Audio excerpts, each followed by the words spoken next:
Palana na pua o Hawaii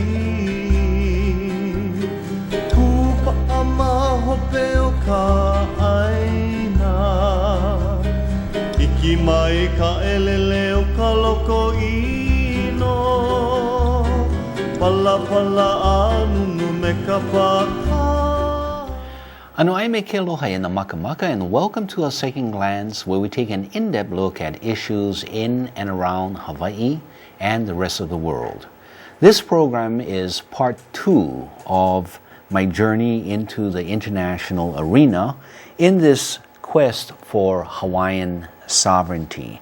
If you missed part 1, well, too bad. No. Let me give you sort of a trailer of what had happened in part 1. I explained that I find there is a need to at least record the history, at least to the extent that I had been involved in. And because I think history can be important, and we need to set or make the record so that others who will follow in the pursuit of these quests will have a greater understanding of where we had come from. Part 1 is available, and it will tell of the initial movement, or my initial movement into the international arena. So I won't go into all of that, but I may make some reference from that earlier story. I had ended the story talking about events that had occurred in Panama City, what happened when Uncle Harry Mitchell also accompanied the Hawaii delegation. The Hawaii delegation consisted of myself, Rod Keali'i Mahi'ai Burgess, as well as Francis Ka'uhane. And I was eventually elected as Vice President of the World Council of Indigenous People, and following from that, I was asked to make representations and essentially be the political representative of the World Council of Indigenous Peoples before international bodies. The major international body, well, first I should, just for clarity purposes, describe the World Council itself. The World Council of Indigenous People actually started from Canada, out of a Canadian Indian national organization, and it was known as the National Indian Brotherhood. There was a man there whose name I have, it just slipped my mind, but I'll pick it up before the end of this this program. He was very active and wanting to promote Indigenous affairs within Canada and within the rest of the world. So he had a larger than just a Canadian perspective of the needs of Indigenous people. And the National Indian Brotherhood was a national organization, the largest Indian organization at that time in Canada. And it has morphed into what is now known as the AFN, or the Assembly of First Nations in Canada. If you are from Canada, you, I'm sure, would be familiar with that organization. George Manuel had been the president of that organization, and previously had been the president of the National Indian Brotherhood. And George Manuel was very instrumental in the formation of a meeting held with the Shuswap Indians in the British Columbia area, calling Indigenous people from many different parts of the world to come to Canada and to gather together and to see how they can begin to work internationally.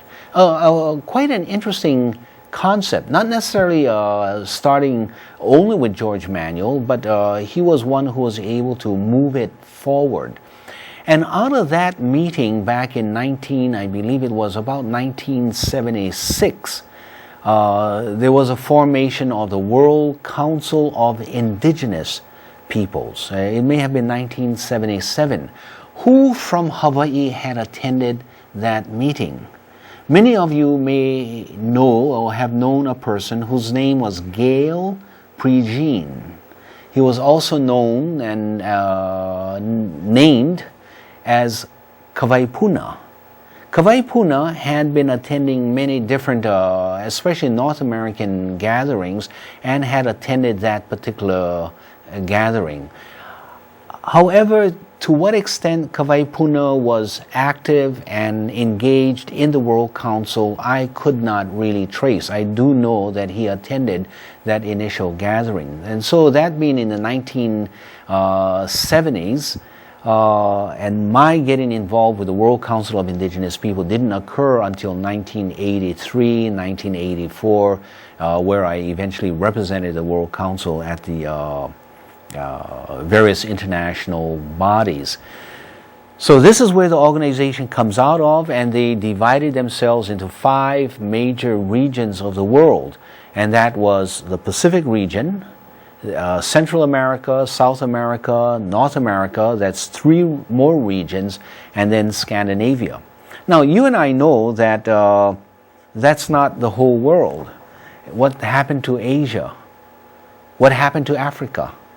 What happened to many other places in Europe? Indigenous people are found all over the place.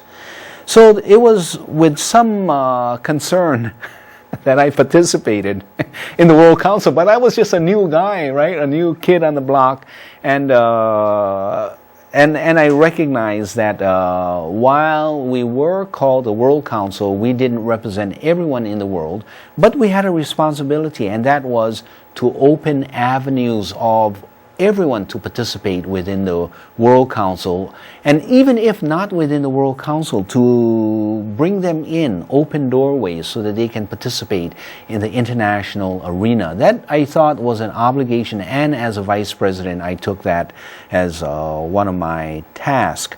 And as a result, I was approached by many people from different parts of the world. From Sri Lanka, there was Veda representatives. Normally in Sri Lanka, you hear only about the Tamil and the Sinhalese people, and they have been fighting, or not all of the people, but they have been representatives of both sides fighting with one another. But the Veda are also of Sri Lanka, and they are really the indigenous people of Sri Lanka. They needed representation, and so through my position, I was able to bring representatives to Geneva and to participate in these affairs. Out of Burma, you have a terrible, terrible situation going on there. And in that situation, it's the Burmese who are indigenous to Burma running over and taking advantage of the many other ethnic nationalities along the borders of Burma, along the mountainous areas of Burma. And they are the Karen, the Kachin, the Shah, and a number of others who are being just devastated. So in Rangoon, not only do you have a government that has thrown off the popular will of the people, most recently, or not, and this has been going on for a number of years, not putting in place Aung San Suu Kyi, who had been elected, but the military arm has simply tossed out democratic participation by everyone else, which is not supposed to have been the case when Burma was decolonized, when the British left.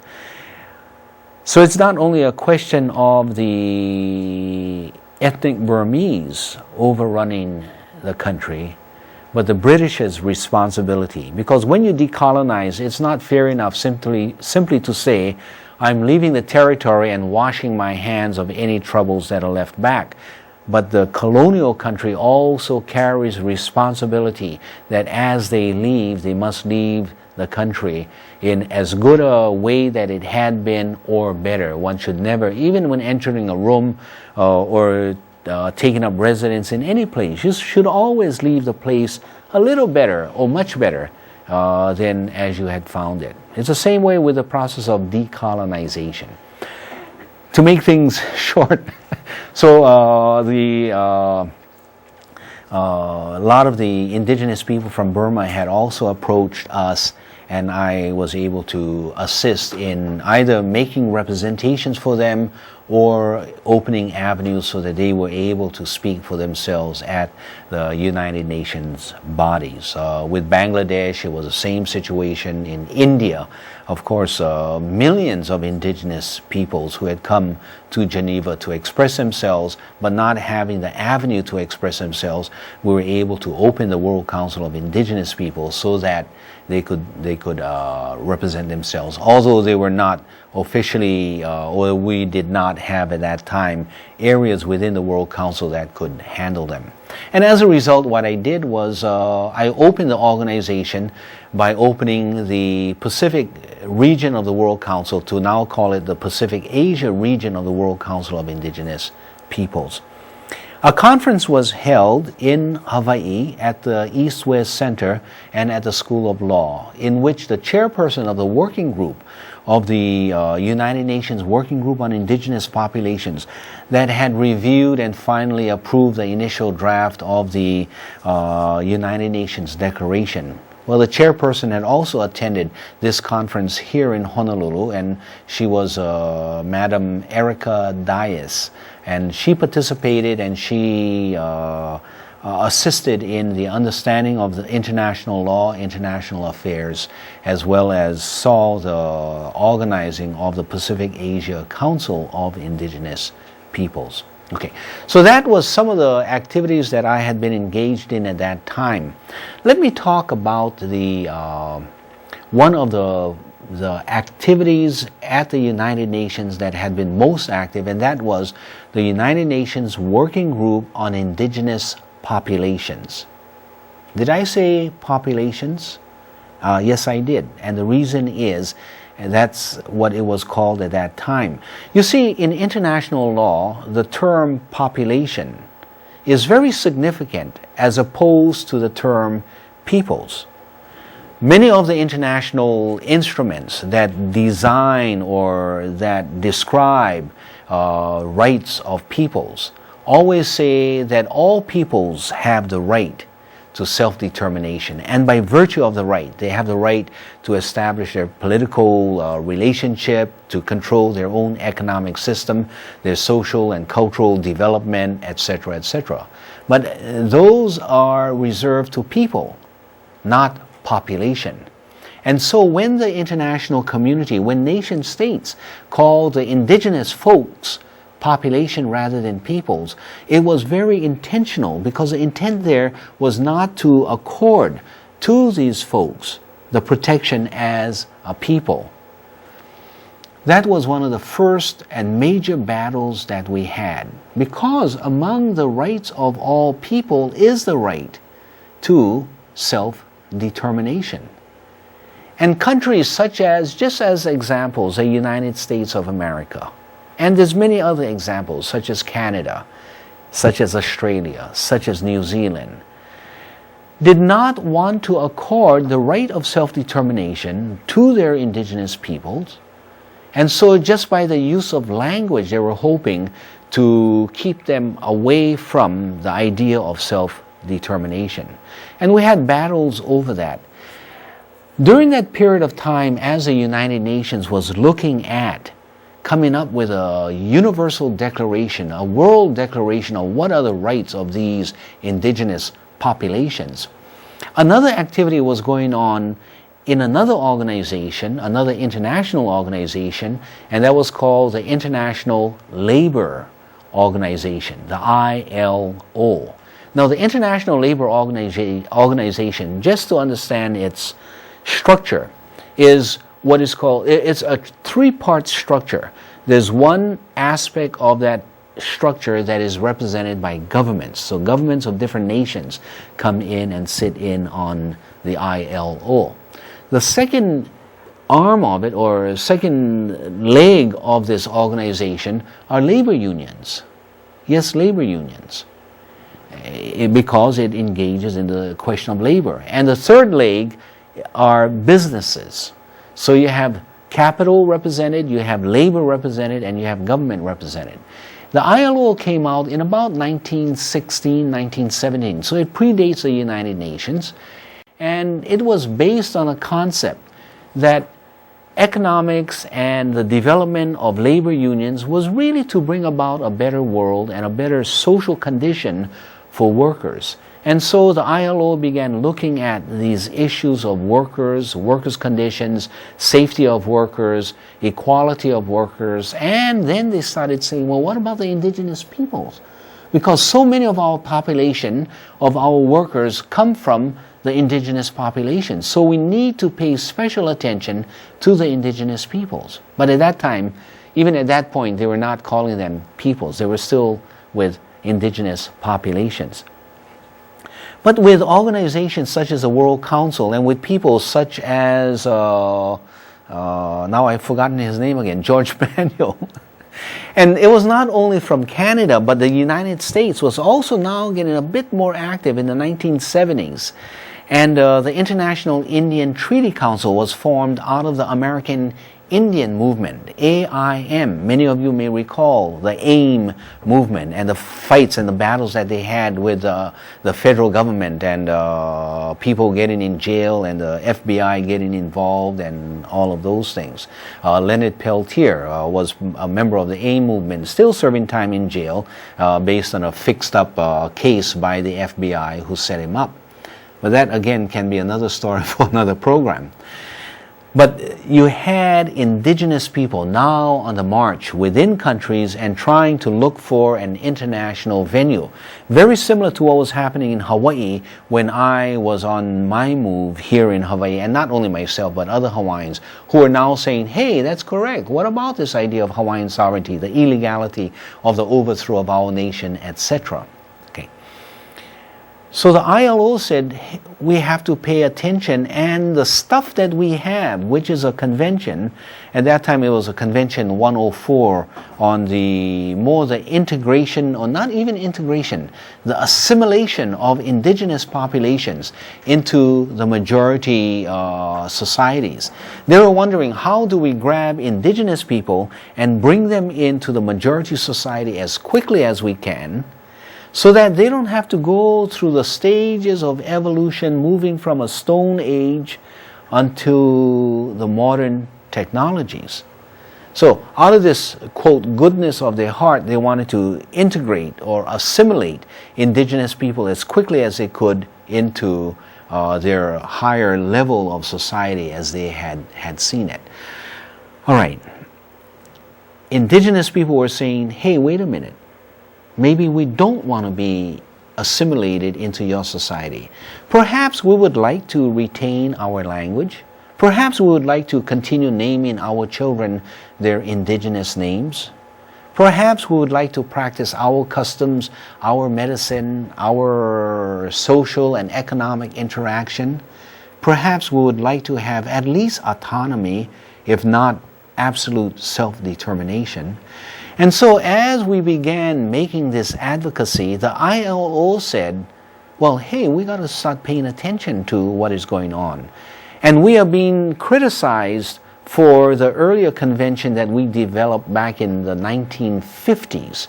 And at that time, there were no indigenous advocates strong enough to engage the International Labor Organization.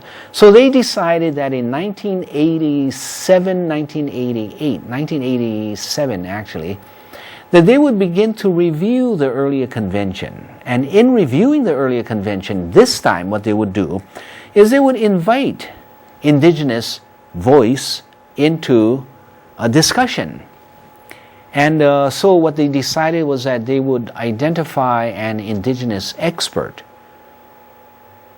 Not an expert on indigenous people, because there were many anthropologists sort of floating around and all speaking about indigenous people. But what they wanted was an indigenous voice to advocate for indigenous people.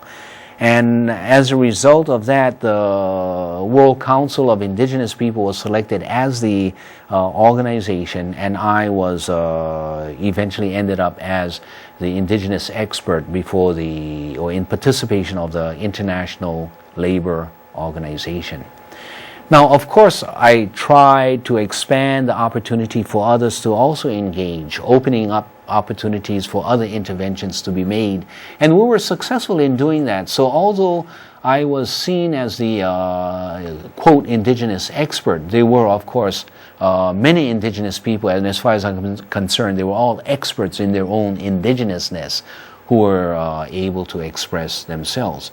But in formal debate, I usually was the only person expected to engage in these debates.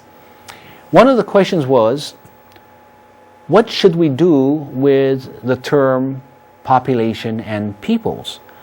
And opposing the conversion over to the use of the term peoples, and if you recall our earlier conversation, the importance that just that term carried in terms of its implication for the right to self-determination, it became a major discussion, and the business representative from Mexico was the main speaker against the use of peoples.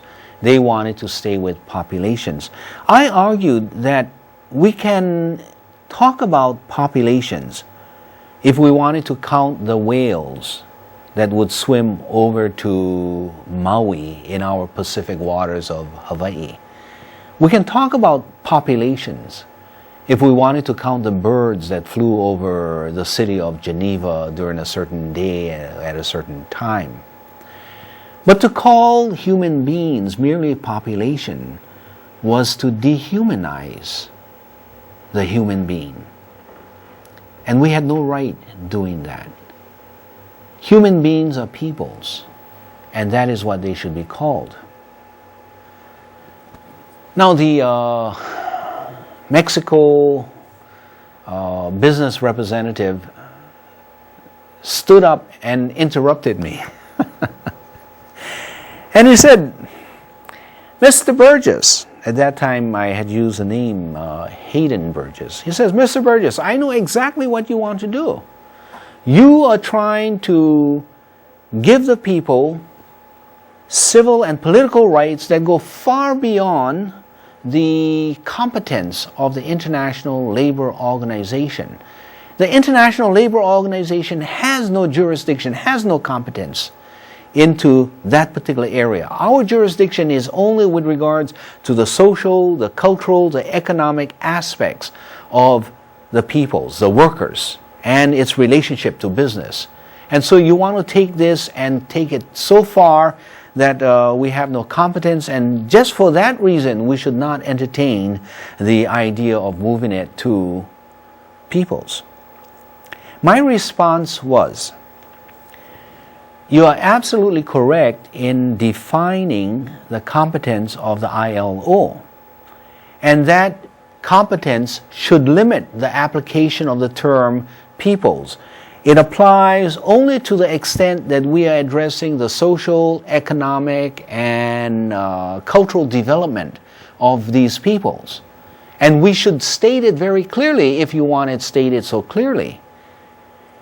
And let us go to the United Nations, which is to then handle the issue of the political and civil rights as well as the economic, social, and cultural rights, and let them decide how to apply that term.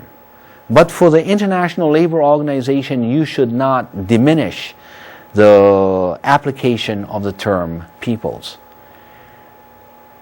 And we were successful. I cannot say that that was the only argument, but I was quite moved by my own convincing nature.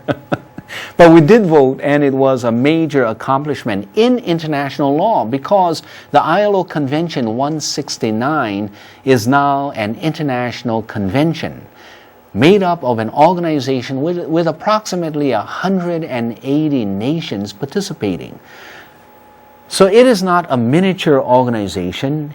It is part of the United Nations. It's called a specialized organization, but that's what the ILO is, okay? So they adopted the Convention 169. Now, when we move into what is happening at the United Nations and this working group on indigenous populations, what they did was, at some suggestion by myself and others, that we need not reinvent the wheel. Let's just take a look at what has happened across the street at the ILO building, which stands physically across the street from the Palais des Nations, the United Nations, and see what they did. And in fact, they use the term peoples. And so it was easier to now push the working group to use the term peoples rather than populations, because it could not come less than the ILO. And that's how we got the use of the term peoples. Now, what are we going to do with the term peoples? You have other fundamental human rights documents. You have what is called the Bill of Rights, of Human Rights. And they are the Universal Declaration of Human Rights, adopted in 1947 or 1948. Then you have the International Covenant on Civil and Political Rights. And then you have the International Covenant on Economic, Social, and Cultural Rights. Now, these documents say that all peoples have the right to self-determination, and by virtue of that right, they can freely determine their political and their political status, their economic, social, and cultural development, etc., etc., etc. And this working group was not about ready to step down by first calling the indigenous people peoples, and then stepping back and denying them the rights that are already contained in these other instruments. And so later on in another program, as you read the United Nations Declaration on the Rights of Indigenous Peoples, you will see that indigenous peoples are being used. And along with that is all of those rights that I have recently spoken about. Okay. So that gives you at least a glimpse of some of the interactions that have been occurring in the international arena. And these things has taken years. I started with the World Council in 1984, with the working group in about 85, and it is only until 2007 that it has been adopted. So you go ahead and calculate the number of years for us to get it adopted. Recently, someone asked me, why did it take so long? And one of the answers is, well, there were a lot of opposition. The United States had opposed. Even Condoleezza Rice had participated representing the government of the United States. And a lot of her statements were in opposition to the declaration itself. Well, there's a lot of stories to talk about, and hopefully in some future programs we'll be able to cover some of these things. Thank you very much for joining me. Aloha, ahoi ho.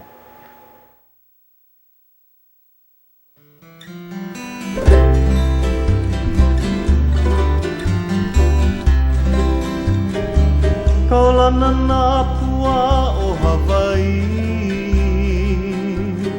Kupa'a mahope o ka aina, Iki mai ka elele o ka loko ino, Pala pala anunu me ka paka